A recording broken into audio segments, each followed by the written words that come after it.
You have a much nicer setup behind you than I have at the moment. Well, it's just a green screen. No, I'm joking. It's real. I would believe you. If you didn't correct that, I would have believed you. I can't grab any of it. Look. Thanks for joining us for another episode of the Retro Dodo podcast today. It's a very special episode for me because we are joined by a fellow writer, television and video game writer, and award-winning stand-up comedian, Mike Drucker. How are you doing, sir? I'm good. Thank you so much for having me. And hello, listeners. Yeah, thank you for joining us. I really like that intro. You can tell you can tell the showmanship behind that. I felt like I was in the audience for a second. Then I loved that. It was brilliant. So for our listeners who may not be aware of the world of Mr. Drucker, would you like to just give us a brief introduction into who you are, what you do? I am a stand-up comedian and writer. I have written for television and video games. I used to work in the Nintendo Treehouse. I worked on Kid Icarus Uprising, which a lot of people love, and Mario Party 9, which a lot of people are aware of. I also worked for The Tonight Show starring Jimmy Fallon and a few other television shows. And on April 1st, I'm releasing a book called Good Game, No Rematch, which is a comedy book about video games and how I've basically humiliated myself throughout my life with them. I didn't realize that you were releasing that on April 1st. April. Is this a whole? You're laughing now. Is this a whole joke that somebody set up just so you to wind me up for an hour about a book that's not actually coming out on April Fool's Day? Because if it is, man, I need to know now because I've done some serious research into this. That's how I felt when they told me the date. They were like, "We're going to do April 1st," and I was like, Are you sure? Because I feel like. And they're like, yeah, it's like the new quarter. It's when we're going to release it. And I was like, oh, all right, folks, I believe you. Yeah, so if you put your pre-order in, you are going to get an empty box with nothing inside of it. It's just a journal. It's a blank book that you can fill in your own video game memories. It's just a mirror that you open up and you're like, maybe I'm the real joke here. So let's kick off by talking about the book, Good Game, No Rematch. I have read it. It's fantastic. I've loved Thank you. It. I've just said to you before you came onto the podcast. For anyone who is wanting to know off the bat, what it reminds me a little bit of is for me, there's shades of Douglas Adams and Terry Pratchett in there, which for me is a massive. It's not even a fantasy book, but for me, the writing style, the little footnotes at the bottom all the time, where you get that extra little bit of insight into your world. There was a little bit about you trying to stop the girl from down the street or from next door moving, and you kept taking down her for sale sign outside, and then like a little footnote saying like, yeah, this didn't work. Just like little stuff like that. Like I like the fact that it keeps you fresh, it keeps you on your toes when you're looking down and finding out more about, it adds an extra bit of personality to it, and I love it. But as you said, it's very much about your life with video games, how you have consistently, correct me if I'm wrong, but how you seem to have consistently been bad at them for a lot of your life. Yeah, definitely. There's definitely an element of it. Love them, terrible at them. There's so much self-deprecating humor. Maybe it's because I am like, I've got quite a dark sense of humor. And I feel like you have as well from reading this book. Yeah. The amount of times I feel like you're basically just sort of saying, I am shit at this, but it's fine. It's refreshing because there seems to be this thing where we all need, people who write about video games, people who talk about video games, that we all need to be amazing at them.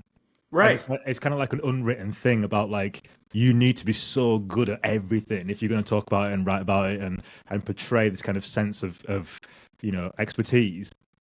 But a lot of us aren't. A lot of us are so terrible. I mean, if I pick up FIFA, I am absolutely crap at it. Oh, terrible. The only way I score is if I'm doing is by accident. Yeah. And same with you. You were saying that the only way that you managed to hit ducks on Duck Hunt was just by on a whim or sitting incredibly close to the television. Yeah. So I was like 4. I want to be clear to the audience. I was like 4 years old when I did that. It says in the book it was 4 weeks ago. I feel like I've got crossed wires here. No, so talk to me a little bit about how you kind of got into the mindset of writing this. Is it something you've wanted to do for a while? Have you been collating ideas for a long time and getting them ready for this? Is it something you just thought, "Do you know what, I'm going to sit down and jot this out one day? What's the story behind it?" Well, I mean, like, I've always loved video games, and I've had a fun career with writing, both in video games and out. And so when the Writers Guild of America strike happened in 2023, I had time off because I couldn't work. And I was kind of thinking, like, what can I do with this time? What's something that I've wanted to talk about or do? And, at the time, during the strike, you can't sell a script, you can't take meetings, you're allowed to write something. But, I really wanted to, like, do something because I didn't know how long the strike would last. So I talked to my TV agent who referred me to a book agent, which I was lucky enough to have that situation. And I basically was like, hey, I really want to write this. I think I'm the only person that will pitch this right now, but I wanted to write like a funny book about video games and stories. Because there's a ton of great books about video games, but there's not a ton that are super funny. Like, you have good history books. Like, things like Bitmap books have released the best coffee table books in the world. But there aren't like a lot of personal ones. But I, know that there's a ton about movies or music where people write about how music changed their life, or movies changed their life, or even TV changed their life. And so I wanted to write about how video games could change your life. So I pitched it, and luckily HarperCollins bought it. And, I sort of started going through like a list of, literally like talking to a few people, writing down like a list of things I wanted to talk about. And, games from my childhood that meant a lot to me. Games really throughout my whole life, as you get to later in the book. And I kind of, after the pitch was bought, I just started writing. And, one or two chapters fell away. Some got added in. But it was just sort of a process of like slowly kind of trying to remember everything I ever experienced with games and make them funny, which is the hard part. I mean, from page one, saying I feel like I was, some people say that I was maybe born with a controller in my hand, but how would that be possible? How would I get a controller into my mother's womb? Where would I plug it in? And I thought, yeah, this is definitely my kind of book, because it's that silly kind of sense of humor that I thrive off, and I think a lot of people do. And again, it's kind of like you're very. I kind of wanted to email you at one point and be like, "Are you all right, man?" Because you're very self-deprecating. Like, I've had that reaction too. Yeah, there's a lot of sadness in there as well. Yeah, there really is. I mean, like, I was like, I'm sensing animosity towards your family. Yeah, there's kind of like animosity towards yourself. But it's done in a very clever way where you kind of want to find out more.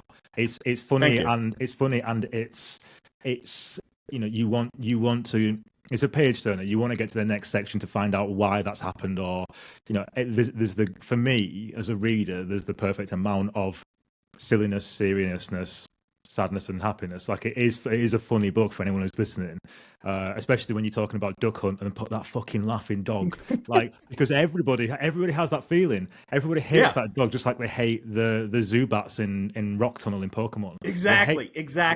They hate them, and they're there to be hated, and they're there to make you angry, and they're there to make you play more. So like I feel like you kind of speak on behalf of gamers everywhere who've had the same kind of experience. I really wanted to write something personal because I do feel like there's too much that's super serious about games, or people treat them like they're completely frivolous. And especially, I think, like, if you were born in the 80s on, they're just a part of your entire life growing up.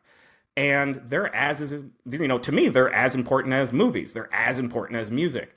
They're as important as TV, even though I write for TV, and so I really wanted to express how important it is to my life, and not just as a hobby or not something I do outside of my life, actually a part of my life. Yeah, and I feel like from the little metaphors that you put in there and the little explanations, there was one bit that I really liked where again, your childhood must have been mad, and I love it. But you said you thought you could get full by swallowing air. Yeah. And I was like, well, that's just Kirby. And I was like, I should have thought of that. Oh, Matt, I didn't think of that. Listen, you know me now. Then book 2, we can work on together and we can smash this. No, I'm joking. But, no, that's an amazing connection I should have made. But that's the first thing I thought. It was like, your life is so personal because your gaming life is so personal because of the games that have shaped you. But the things you talk about I saw. I don't know. I feel like everyone's seen Kirby trying to swallow air at some point, Yeah, and I read that and I was like, oh, that makes me think of that. Now somebody else would probably read that and think, oh, different game. So yeah, it's very unique in the fact that we're reading this kind of memoir about somebody who's had these incredible experiences. And I am going to get onto the Mario themed wedding. I don't know whether you want me to not talk about that or please. whether you do, but I can't wait to talk about that. I'm going to get onto that in a second because that's just the most batshit thing I've ever heard, and I loved every second of it. Yeah, But yeah, just little things like you calling a referee Hamburglar, you talking about swallowing air, make me think about Kirby. We've all shared these experiences throughout our entire lives, and we might have been in different countries, in different places, but at right. some point, we've all picked up a SNES controller, we've all picked up a NES controller, we've all picked up a Game Boy. So while we haven't lived next door to you, or while we haven't been like friends with you, we can connect, and that's what's really important to me. And I feel like you can get a sense of that Thank through you. through the chapters that you've done.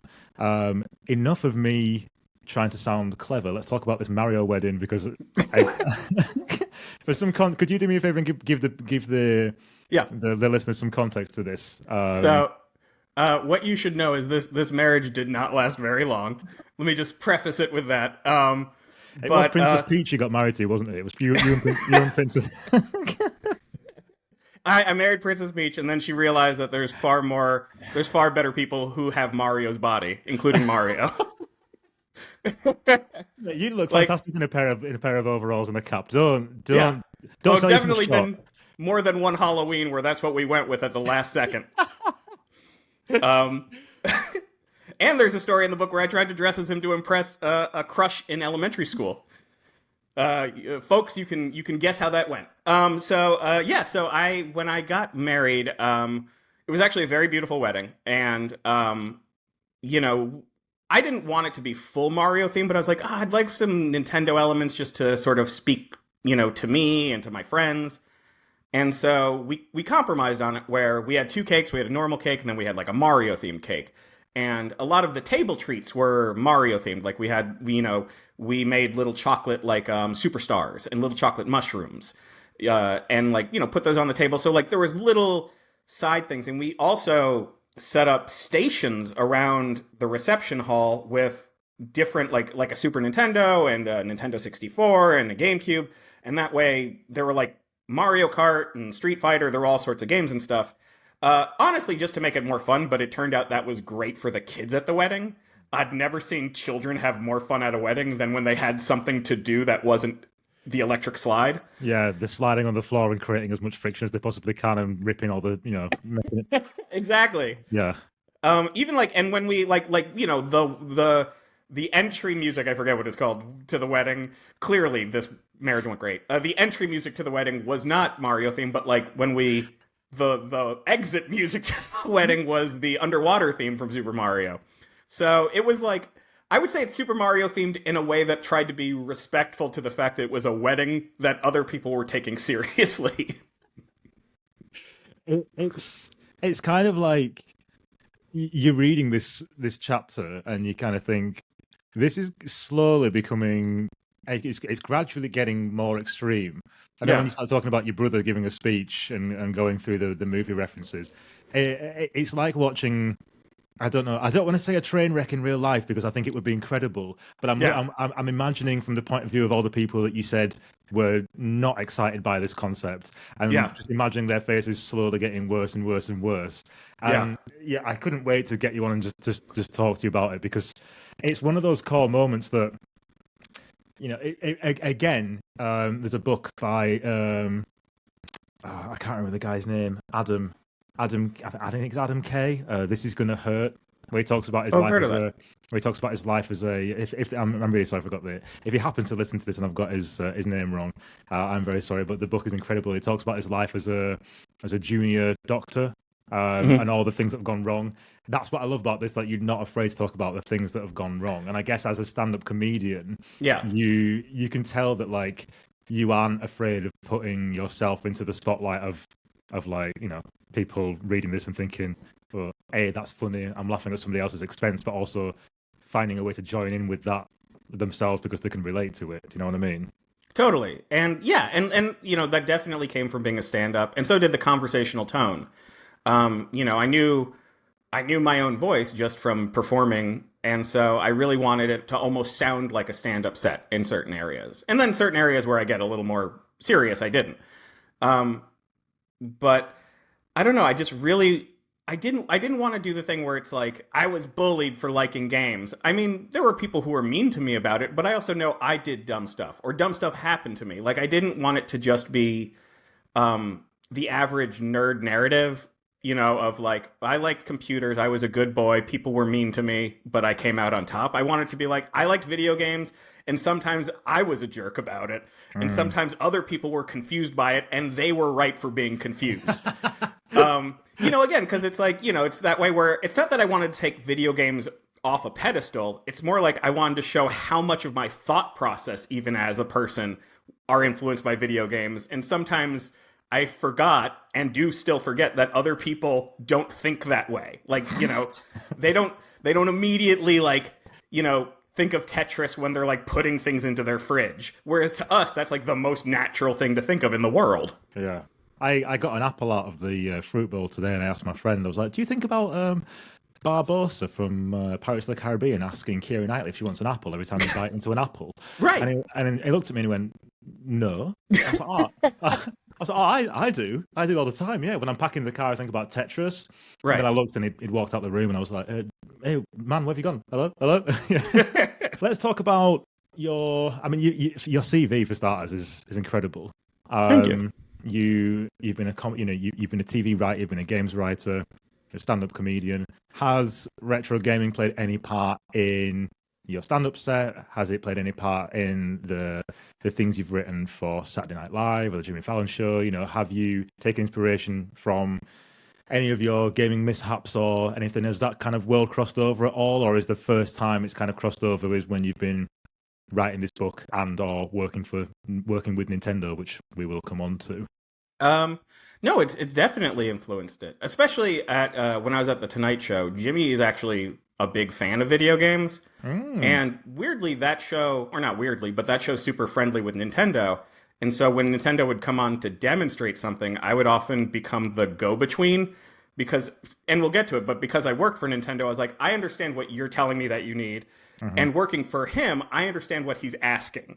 Yeah. Whereas when they before when they'd talk to each other, sometimes it would be a little confused. Because if it's like, for example, when we were showing Super Mario Wonder, he wanted to play the multiplayer mode against somebody, Hmm. but he was just saying, I want to play multiplayer. And they were saying, okay, you just need one console. And I was like, no, okay, we need a LAN connection. We need two switches. We need to have two projections. So it definitely did that. But even writing jokes, like, I pitched Nintendo themed jokes. Even for, when I was working on Full Frontal with Samantha B is not a big gamer, but I was still like, no, we're going to do this joke. Like I was actually mad that when the pandemic started, it was someone else who pitched a Tom Nook joke that made the show. I was like, no, that should have been me. That should have been me that, on top of that. I fell that had your behind. name all over it. That had your name Yeah, all over it. it Yeah. wasn't me. That was a woman named Alison Zeidman, who's a great writer. But I guess like when you get with like-minded people and you can bounce off them like this, it must be quite nice when you're in the writing process or you're in the workspace and you are sharing. Again, everyone's got these incredible stories. I was at a garden party in Austria, a while ago, and I ended up talking with these guys about Banjo Kazooie Yeah. mods. It was the Jiggies of Time Banjo Kazooie mod from Kirko Mods, and they were playing it, and they were like, "We've never seen anything like this before. It was amazing." But we were talking about how they'd grown up playing Ocarina of Time, I'd grown up playing Ocarina of Time, two different countries, different languages, but it Yeah. brings it together. So I imagine if you find yourself in the writing room, or if you're working with somebody and something like that comes up, it's that kind of impromptu moment that retro gaming gives you, where you've instantly got something great in common with each other, and Yeah. you can bounce off each other's experiences and nostalgia, I guess. Oh yeah, and other times, and you also are kind of, or I was rather sort of when I say font of knowledge, it makes me sound like such an asshole. But like I was sort No, of the no, person. I like it. I feel like it should have been the tagline of your, instead of Mike Drucker, you should have put the font of knowledge. The font of knowledge. Yeah. God, that would have been honestly. If I had started stand up and had that stage name, that I probably would be so rich by now. Well, maybe the Frenchman who shares your name has also used the font of knowledge, and that's kind of like That's one thing we talked about before this. The reason I go by Mike Drucker rather than Michael Drucker is that there is a Michael Drucker who is a famous French television host. And also, Michael Drucker was the name of a villain in an Arnold Schwarzenegger movie. And so That I was also like, oh, I came want up my as well. name. I want my name to be findable if someone's searching for me. So I just went by the stage name Mike Drucker. I didn't even try. I just shortened my name. I mean, I think other than putting on a French accent, what could you have done? Nothing. Nothing. Nothing. You did the only sensible course of action because that is your name. You could have added like RR in, like, Yeah. George R.R. Martin. You could have put an extra Mike in there. You could have been Mike Drucker. But I feel like you did the most sensible thing. So I tried, yeah. yeah, Although whenever I meet someone from France, it's always like, "Did you know?" And I'm like, "I know exactly what you're gonna say," and the answer is yes. she's like, yeah, he's my dad. Like, He's oh, my dad. what? Yeah, I'm Mike Drucker Jr. Oh, okay, cool. Oh, oh, I all don't right. see I don't see any resemblance whatsoever. So how did you become a writer for the Jimmy Fallon show? How did you get to work with Saturday Night Live? How does how do you go from knocking down your next door neighbor's for sale sign aged 32 to no to seriously, how did you manage to get onto doing that? Because it's an amazing thing to be being a part of and to have in your Yeah. in your back catalogue. Um, I mean, I'll start off by saying a lot of that was like luck. Like I almost feel like I slipped on a banana peel and hit a pie cart and had a career. But honestly, like when I was a kid, I always liked comedy as a kid. Like I always liked comedians, but I'd never really considered becoming one. I sort of was anxious about being in front of people. I didn't like giving presentations in class. I really wanted to make video games, so I took a ton of programming classes. And my high school actually got some funding for programming classes, but the teacher wasn't always there, or the teacher like didn't care that much sometimes. And they've since hired much better people, but I didn't learn a goddamn thing about programming. I didn't learn shit. And so I was kind of like, all right, I'll give up on programming as a career and I'll go to college and try to become a writer or an editor. And Hmm. so I went to New York University, ostensibly because I wanted to work maybe for a book publisher. And I got early on, I got one or two internships with book publishers. And, I realized that I probably wouldn't cut it as an editor just because it's a lot of work. It is a lot of work. And so, I kind of floated around. I didn't know what I was going to do. I started freelancing for a few places, making a little money here or there, but I wasn't really sure how to make it a living. Hmm. And so a couple friends were like, "Hey, you're funny. You should do an open mic sometime." And I ignored it for 2 years until eventually I was like, you know what? I'm kind of depressed. I don't know what I'm doing. I know there's an open mic at a comedy club about 10 blocks from my dorm. And so, I spent about a month preparing for it and I did it. And I was terrible, but like it felt like this adrenaline rush that I needed again. And Hmm. so I kept doing it. And honestly, I just started like, applying for freelance things and internships. And like The Onion has a freelance thing you can apply for, that a comedian who saw me recommended me for.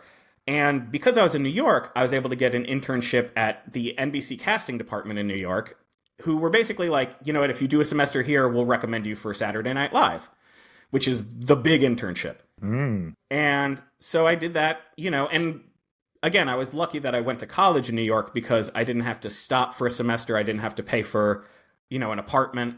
I had a dorm that I mean, I'm paying for, but like I could easily go to a cool job without really having to sacrifice my education.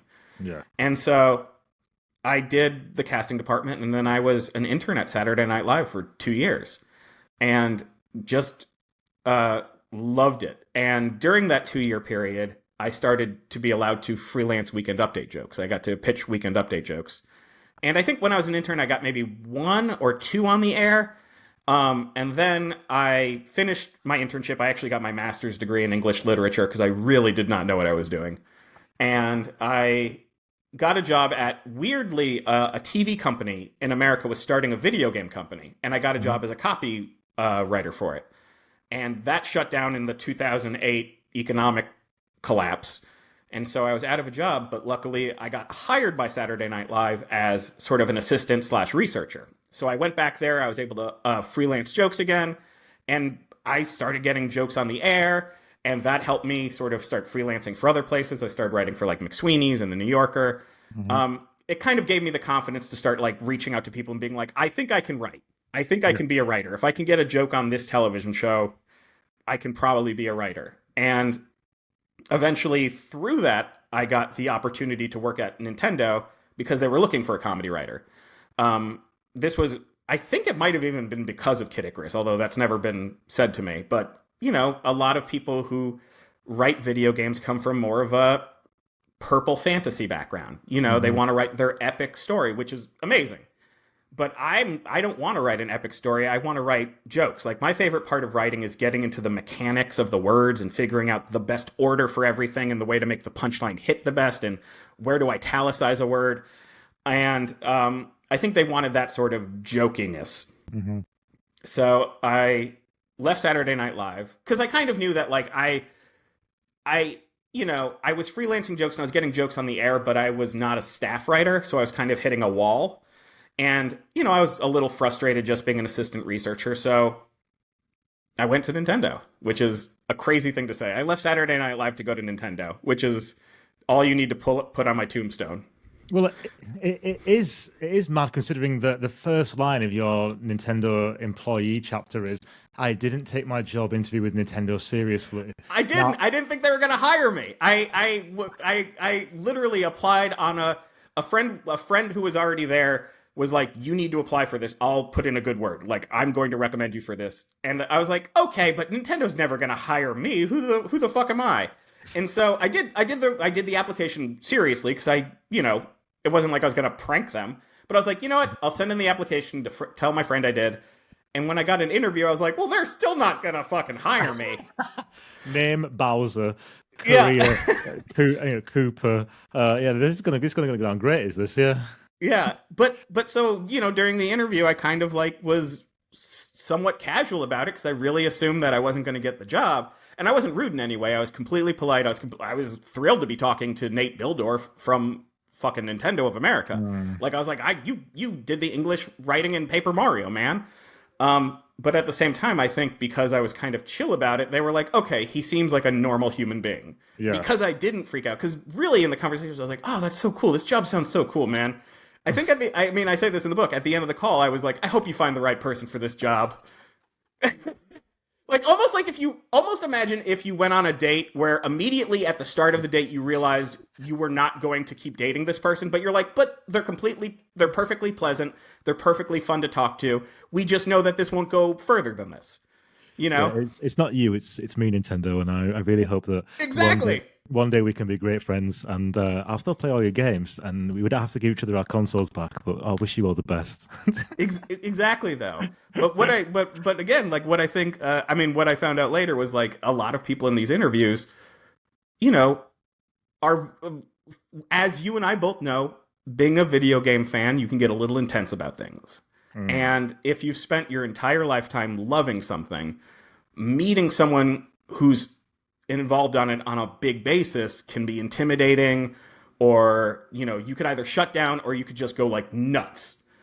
And I think that that's one of the things that, not like when I say like they want super fans, but they want super fans who can like talk to Mr. Sakurai without making it anything but business. Like they Mm. want people who can talk to these titans of games, but also this is a job and you can be normal about it. Whereas if you freak out every time you meet Mr. Enuma, you know, you're making things worse and you're definitely making them uncomfortable. You say never meet your heroes, right? But you've just named two people there. Have you actually met Anuma, and have you been in the same room as him?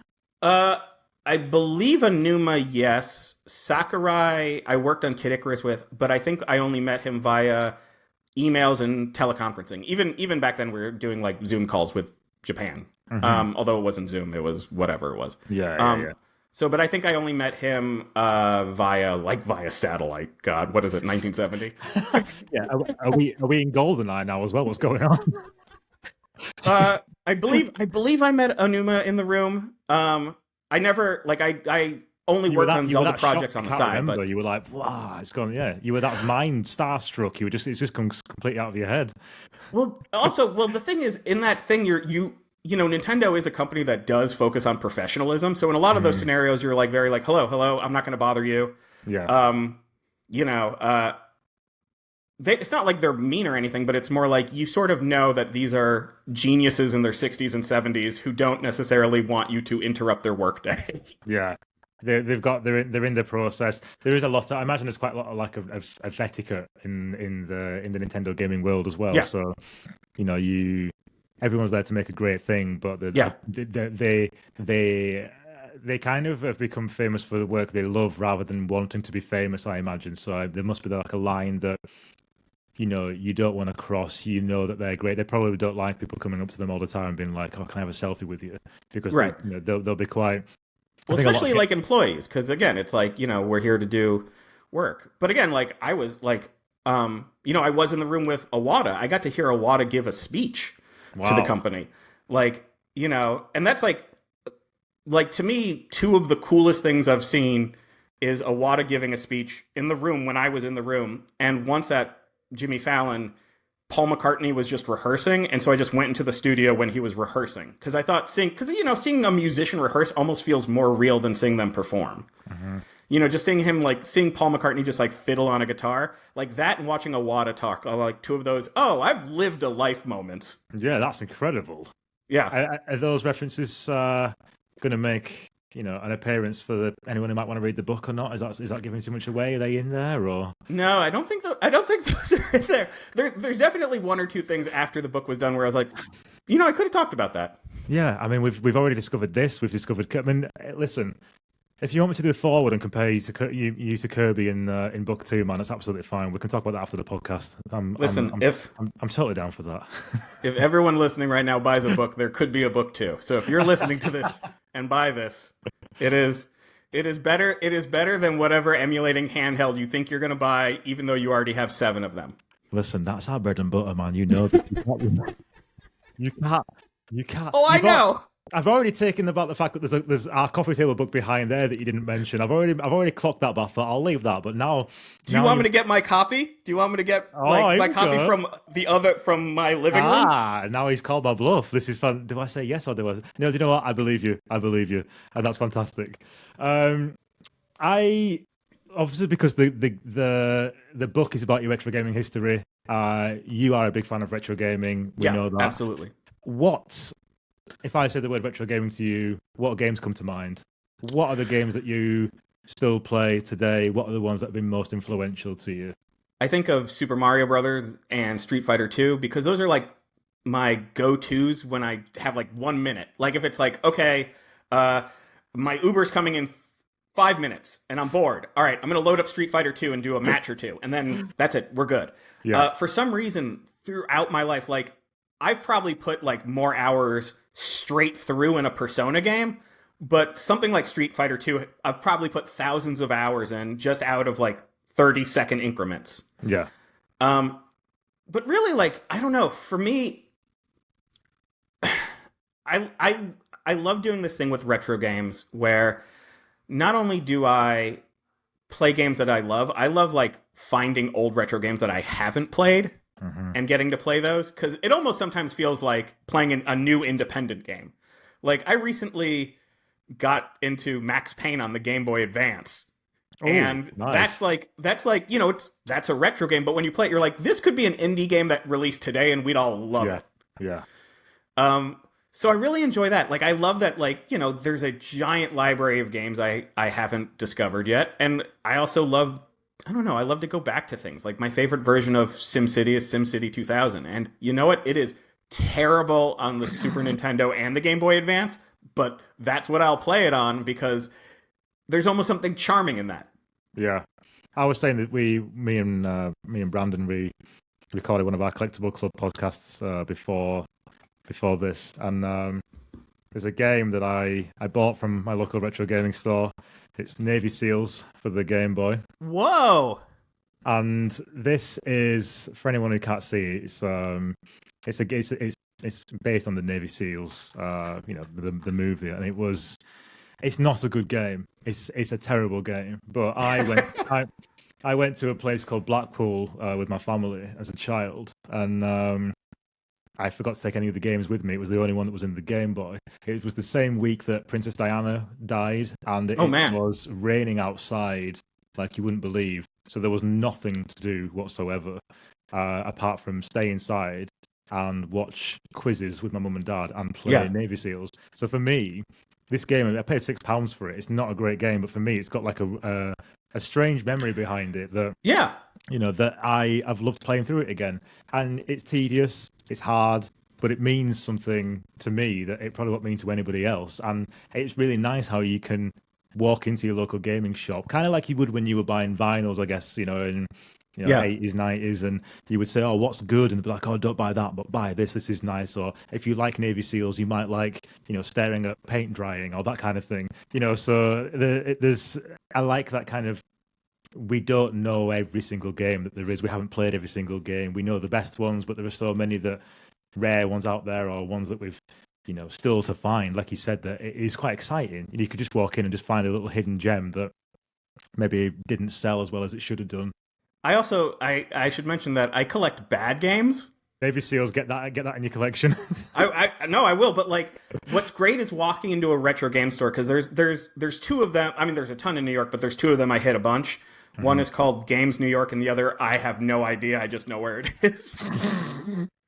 And like like you'll look at the case and you'll be like, okay, WarioWare Twisted, $70, and then you'll see like the Amazing Sea Monkeys, $5, and I'll be like, get me Sea Monkeys, pull the Sea Monkeys for me.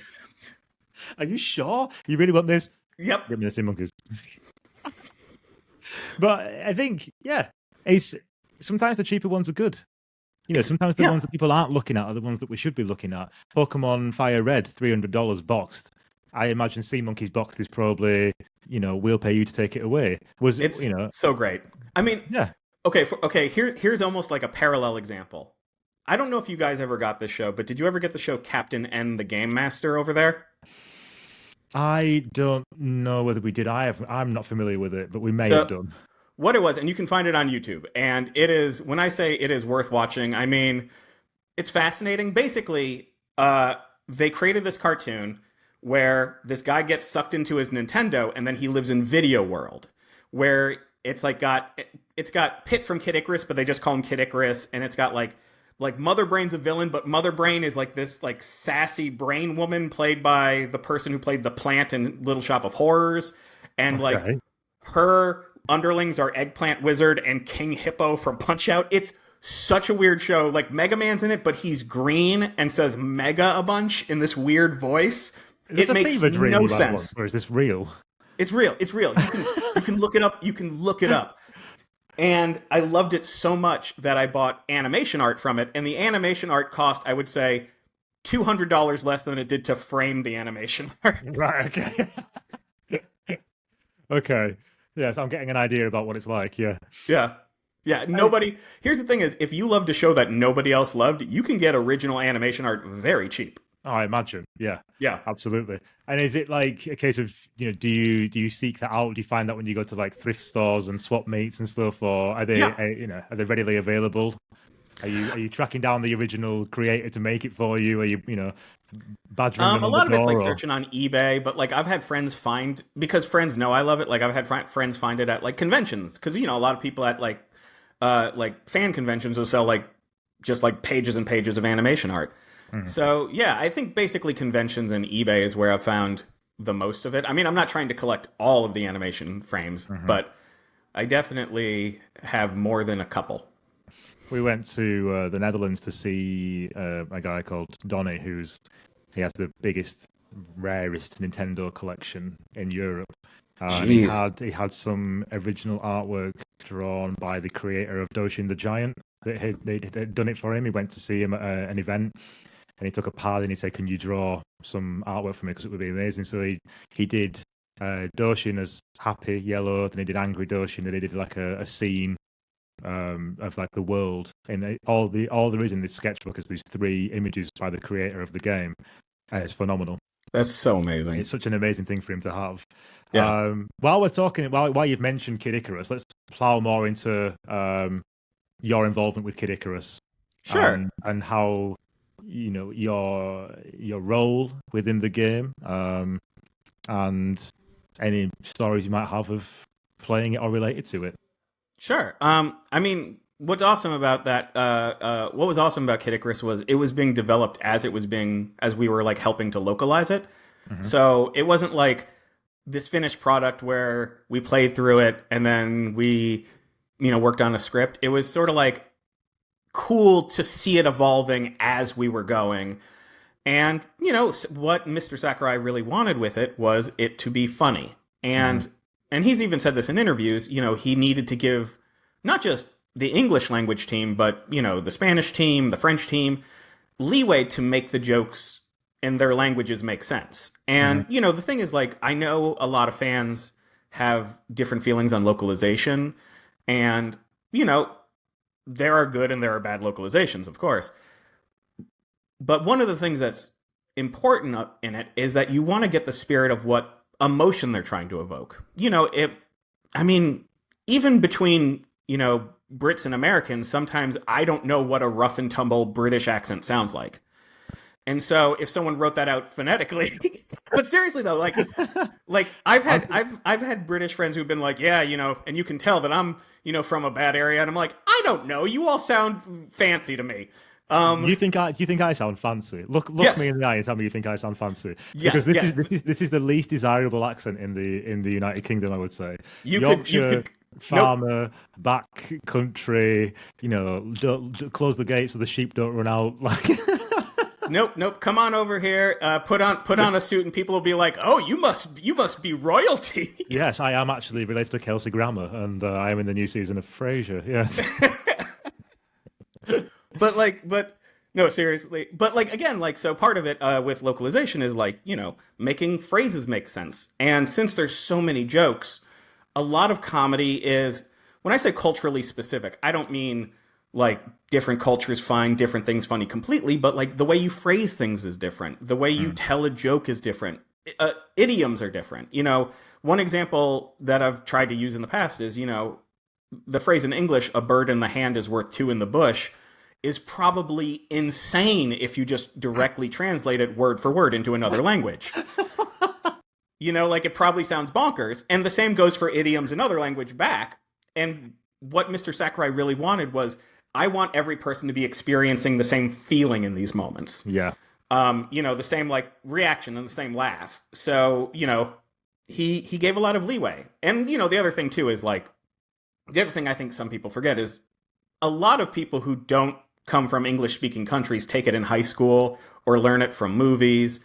And so a lot of the Japanese team spoke English pretty fluently. It's just, Hmm. again, like if you're not born into certain idioms, sometimes you don't know them.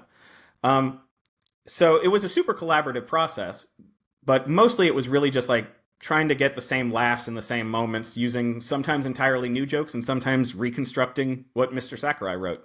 Hmm. Do you? I mean, you kind of did touch on this, but do you find people have favorite variations, favorite like localizations, or kind of like when you read a book and then watch the movie and say, "Oh, the books are far better than the movies." Do you find Yeah. people come and sort of say, "Oh, I really liked the Spanish localization much better because I just think the jokes flowed better"? Like, is that something that happens in this world, or? It's very possible. That would actually be fascinating for a fan who is multilingual Mm. to actually like do a video on. That would be amazing. Um, because in our workflow, the way our workflow worked was we would get the script from NCL, which is Nintendo of Japan, and then we would localize it, and then and all of the localization team was in the same office. But like we'd get the script from Japan, then we'd work on it, then we'd pass it to Latin American Spanish and French Canadian, and they would do their passes on it, and then they would pass those to NOE, and NOE would do their French, Mm. German, and British English, passes on them as well. Why did you laugh when you said British English then? It's always so funny when Come it on, was just like come on. little conversations with NOE. I don't have any examples off the top of my head, but there were little conversations where they're like, this should be this, and it's like, okay, the British. Every time aluminium or aluminum comes out, you're just like, oh, I can't be Oh asked with it man, oh anymore. man. I mean, you guys are right on that one. That one is our bad. You guys are correct on Are that you one. are you speaking on behalf of the entire United States by saying that? Because if you are, I'm getting this on record. Listen, man. We don't have to get into it, but I definitely do not speak for the United States. Yeah, that's a podcast for a different time, for Yeah, definite. it's a different podcast.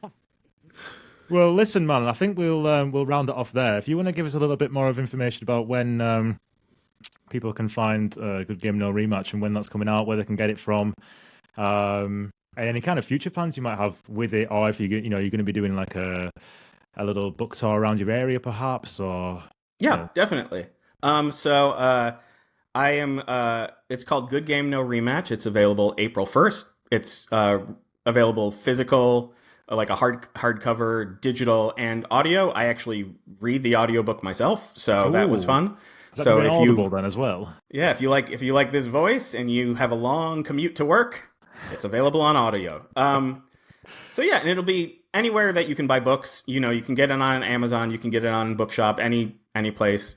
And yeah, I'm going to actually be doing 3 events for the book. On April 9th, I'll be doing the Park Slope Barnes& and Noble in New York City. I'll be having a book launch event, so you can get it signed there. And then May 5th, I will be doing Book Soup in Los Angeles. And that's moderated by Adam Conover, which is going to be super fun. And then April 18th, which is earlier, but April 18th, if you are in South Florida, I'm actually doing my childhood Barnes& and Noble bookstore. So I wrote about Mm. it in the book. I asked them if I could do an event just because I really wanted to be able to be an author that went back to my childhood bookstore. So if you are in the South Florida area, the Coral Springs Barnes& and Noble on University Drive on April 18th. That to me, although all the events are going to be as great as each other, that to me is the one that you're obviously going to be most excited about. Yeah, I'm really excited. It's also the one my parents will actually come to, which will be fun. My Italian dad still has no idea what I do for a living, so like I understand, like when they actually come to watch you and see you do something like that, that's going to be an incredible moment for them as well. Exactly, yeah. So thank you very much, man. This has been an absolute pleasure chatting with you and finding out more about the book. I love it. I hope everybody who's listening will definitely seek it out and grab a copy. It definitely is not an April Fool's joke. It is real. And Mike, thank you for joining us, and we'll catch you soon. Thank you.